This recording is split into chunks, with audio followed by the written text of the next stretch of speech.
Kisah Para Rasul 17 ayat 23 sampai 25. Sebab ketika aku berjalan-jalan di kotamu dan melihat-lihat barang-barang pujaanmu, aku menjumpai juga sebuah mezbah dengan tulisan kepada Allah yang tidak dikenal.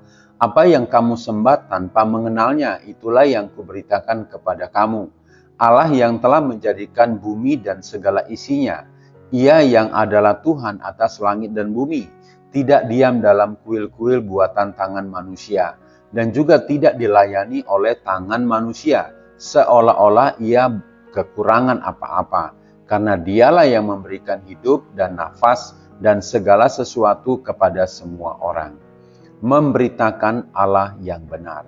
Saudara-saudara, dalam Kisah 17 ayat 16 sampai 34 merupakan perjalanan misi Paulus setelah sampai kepada Athena. Ada yang istimewa di Athena, yaitu masyarakatnya sangat rajin dalam hal ibadah dan sangat mencintai pengetahuan, dalam hal ini filsafat. Orang-orang Athena juga dikenal sebagai ahli berbicara dan berdebat. Mereka memiliki kemampuan untuk mengemukakan pendapat mereka dengan jelas dan efektif.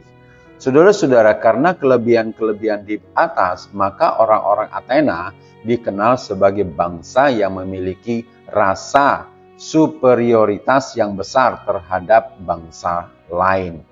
Dalam konteks ini, Rasul Paulus menggunakan keistimewaan orang-orang Athena untuk menyebarkan Injil.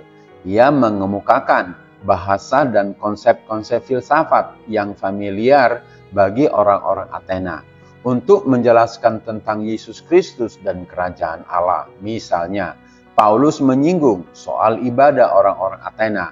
Mereka rajin ibadah, tetapi beribadah kepada Allah yang tidak mereka kenal.